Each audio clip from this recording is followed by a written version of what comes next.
भारत में 15 वर्ष बाद हो रहे जनगणना 2027 की प्रारंभिक जो प्रक्रिया है वो शुरू हो चुकी है पूरे भारतवर्ष में।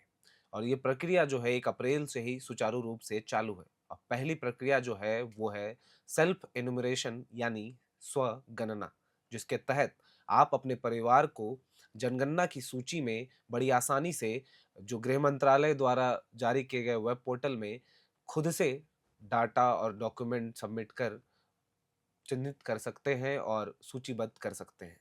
आइए सबसे पहले जानते हैं कि स्वगणना आखिर क्या प्रक्रिया है और किस तरह आप गृह मंत्रालय द्वारा जारी इस वेब पोर्टल से अपने परिवार को पंजीकृत कर सकते हैं इस जनगणना की प्रक्रिया में। स्वगणना यानी सेल्फ एनुमरेशन जनगणना की एक ऐसी प्रक्रिया है जिसके अंतर्गत निवासी अपने परिवार संबंधी विवरण को स्वयं ऑनलाइन भरकर प्रस्तुत कर सकते हैं। राज्य या संघ राज्य के क्षेत्र द्वारा अधिसूचित अवधि के अनुसार ऐसी पोर्टल प्रगणक द्वारा घर घर जाकर किए जाने वाले मकान सूचीकरण एवं मकानों की गणना यानी HLO के प्रारंभ होने से 15 दिन पूर्व से सक्रिय रहेगा। पोर्टल के खुलने की तिथि तथा इसकी सक्रिय अवधि पोर्टल पर प्रदर्शित की जाएगी। यह प्रक्रिया पूर्ण करने में लगभग 15 से 20 मिनट का समय लग सकता है तथा सफलतापूर्वक प्रस्तुतिकरण के पश्चात एक विशिष्ट स्वगणना पहचान संख्या यानी SCID उत्पन्न होगी, जिसके तहत जब प्रगणक आपके घर पर आएंगे आपके मकान को सूचीबद्ध करने के लिए यानी आपके मकान की सूचना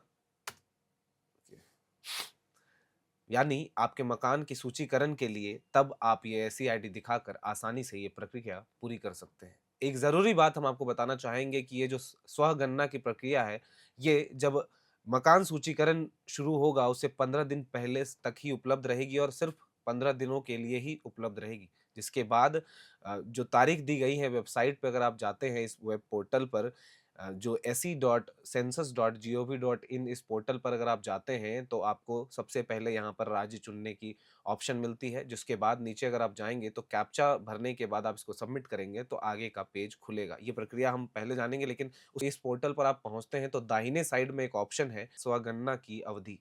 इस ऑप्शन पर जाकर आप तमाम जो राज्य है आपके राज्य में कब तक ये सेल्फ एल्यूमिनेशन यानी स्वगणना होगी, कब तक जो है मकान का सूचीकरण करने के लिए आपके पास प्रगणक पहुँचेंगे, ये सारी जानकारी आप यहाँ पर ले सकते हैं। आप तमाम जो राज्य हैं और इनकी तिथियाँ जो है इस वेबसाइट पर आप तस्वीरों के माध्यम से देख सकते हैं कि उपलब्ध हैं और आप इस पर भर सकते हैं। अब हम जानते हैं ये स्वगणना यानी सेल्फ डिक्लेरेशन यानी इस वेबसाइट पर अगर आप पहुँच गए और आपको जनगणना करानी है अपने परिवार की यानी मकान की सूचीकरण कराना है, तो कैसे करेंगे? इनको हम 9 आसान स्टेप्स में से समझते हैं और देखते हैं। सबसे पहले आप प्रवेश और प्रारंभिक लॉगिन करें। इसके तहत आपको पोर्टल तक पहुंचने के लिए सबसे पहले se.census.gov.in पर जाना होगा, जिसके बाद आप ड्रॉप आउट सूची से अपना राज्य या संघ राज्य क्षेत्र चुनें तथा आगे बढ़ने के लिए कैप्चा दर्ज करें। और आपको बता दें, डिजिटल मानचित्र पर अपने घर का स्थान चिन्हित करते समय बेहतर दृश्यता के लिए लैपटॉप या डेस्कटॉप का उपयोग करना जो है गृह मंत्रालय द्वारा प्रस्तावित किया गया है, क्योंकि बेहतर से फ़ोटो आए ताकि आपकी घर की पहचान और सूचीकरण जो है आसानी से हो सके। अब स्टेप 2 की अगर हम बात करें तो स्टेप 2 में परिवार का पंजीकरण आता है, जिसके तहत आपको परिवार के मुखिया का नाम दर्ज करना है। इस प्रविष्टि के पास एक टूल टिप उपलब्ध है, जो इसे समझने में सहायता करेगा और परिवार का मुखिया किसे माना जाए, ये भी आपको जो है बताएगा। और हम आपको बता दें कि एक बार पंजीकरण होने के बाद इस नाम को जो है आप बदल नहीं पाएँगे, तो कृपया ध्यानपूर्वक इस नाम को डालें। इसके बाद आप अपना मोबाइल पंजीकरण के पृष्ठ पर पहुँचते हैं, जहाँ पर मोबाइल पंजीकरण आपको कराना होगा। परिवार के किसी भी सदस्य का एक मोबाइल नंबर दर्ज करें। प्रत्येक परिवार के लिए केवल एक मोबाइल नंबर का उपयोग किया ही जाना है और इस नंबर से जो है अन्य किसी परिवार का उपयोग नहीं किया जा सकेगा।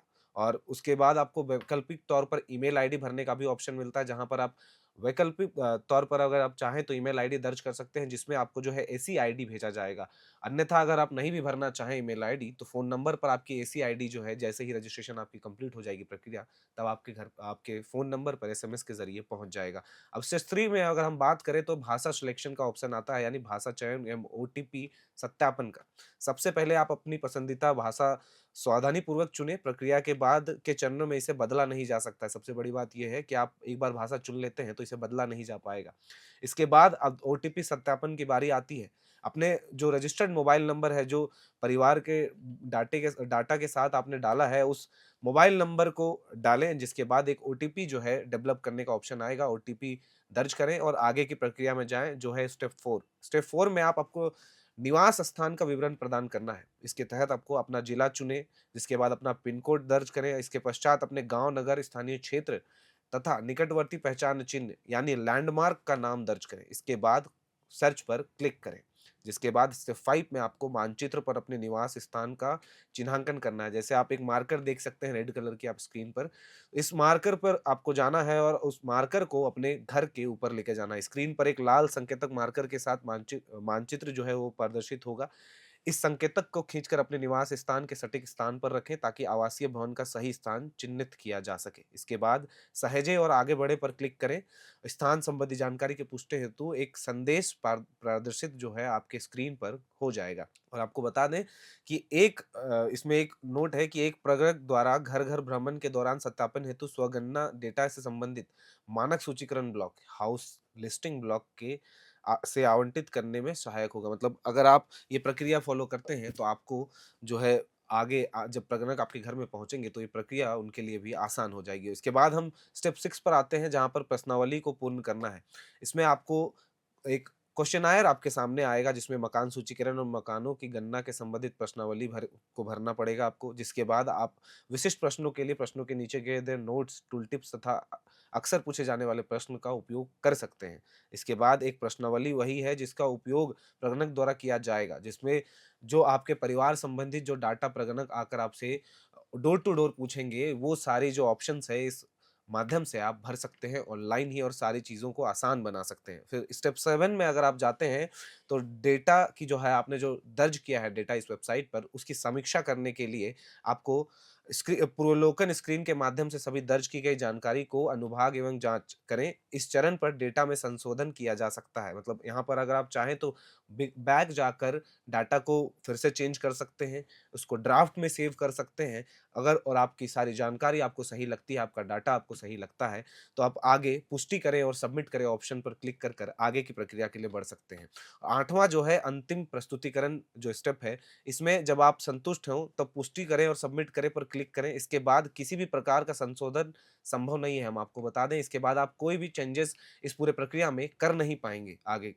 यदि अंतिम तिथि सभी प्रश्नों पर चलती हुई सूचना के रूप में प्रदर्शित की जाएगी। यदि राज्य, संघ, राज्य क्षेत्र की निर्धारित अंतिम तिथि से पूर्व अंतिम रूप में प्रस्तुत नहीं किया जाता, तो स्वगणना पूर्ण नहीं मानी जाएगी। मतलब अगर अंतिम तिथि के पहले अगर आप जनगणना की जो प्रक्रिया है स्वजनगणना की, उसको पूरा नहीं करते हैं, तो ये गिनती में आपके जो है भारत सरकार के गृह मंत्रालय की गिनती में आप नहीं आएँगे। और जनगणना जब इसके बाद ऑफ़लाइन तौर पर डोर टू डोर में जब प्रगणक आपके घर तक पहुँचेंगे, तब आप जनगणना करा पाएँगे।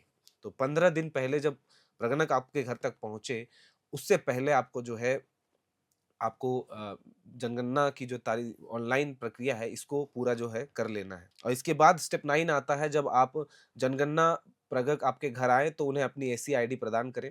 आईडी में यदि एससी आईडी प्रगणक के मोबाइल पर उपलब्ध किसी भी एससी आईडी से मेल खाती है, तो आपका स्वगणना डेटा सत्यापित, स्वीकार एवं प्रस्तुत कर दिया जाएगा। यदि एससी आईडी का मिलान यानी एससी आईडी का मिलान नहीं होता, तो प्रगणक आपके परिवार की जानकारी पुनः एकत्रित करेगा। मतलब ये आसान सी प्रक्रिया है कि सेंसस.gov.in पर आप जाएँ और अपनी स्व जनगणना जो है प्रक्रिया खुद से पूरी करें, ताकि जो जनगणना 2027 के लिए सरकार ने जो परियोजना चालू की है ऑनलाइन माध्यम से पहली बार, ये प्रक्रिया आसान भी है और आपको आसानी होगी, साथ ही इस पूरी प्रक्रिया में आपका बहुत समय भी बचेगा। तो ये सूचना थी, आप एक बार प्रेज़ेंटेशन भी देख लें।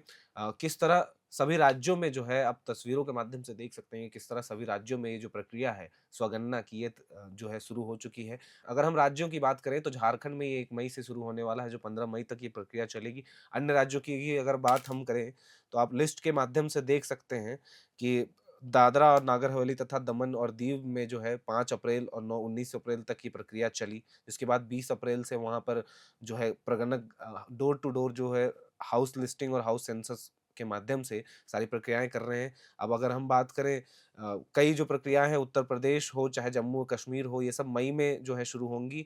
वहीं असम की अगर हम बात करें तो अगस्त में इसकी प्रक्रिया शुरू होगी, मणिपुर भी अगस्त में ही चालू होगी, जिसके बाद गुजरात और पश्चिम बंगाल की जो तिथियाँ हैं, ये अब तक प्रकाशित नहीं की गई हैं, आप इस पूरे लिस्ट में देख सकते हैं। तो जब आगे नया लिस्ट आएगा और इस प्रक्रिया में जो दूसरा जो स्टेप है, जहाँ पर आपके प्रगणक आपके घर तक पहुँचेंगे, इसके आगे की क्या प्रक्रिया होगी, कैसे जनगणना में आप पूर्ण रूप से जो है सारे डाटा और पूरे परिवार को पंजीकृत कर पाएँगे, इससे जुड़ी और भी नई जानकारी आएगी, नई अपडेट आएगी, क्योंकि इस बार ऑनलाइन माध्यम से स्वजनगणना की प्रक्रिया की जा रही है। तो ये जो इन्फॉर्मेशन आएगा या जो भी अपडेट आएगा, ये हम आप तक अगले वीडियो में ज़रूर साझा करेंगे। फिलहाल इस वीडियो में इतना ही। ये जानकारी आपको कैसी लगी, ये पूरी प्रक्रिया कितनी आसान है और किस तरह आप अपने घर को जो है पंजीकृत कर सकते हैं इस आसान प्रक्रिया से। इस पूरे वीडियो के माध्यम से हमने ये आपको बताने की कोशिश की। आपकी इस वीडियो को लेकर क्या राय है? क्या कुछ जानकारी जो है आप साझा करना चाहते हैं या कुछ सुझाव साझा करना चाहते हैं, तो हमारे कमेंट बॉक्स में ज़रूर साझा करें। फिलहाल इस वीडियो में इतना ही। कैमरे के पीछे मौजूद है मेरे सहयोगी अभिषेक मुकुंद, मैं हूँ विकास कुमार और आप देख रहे हैं एयर नाउ।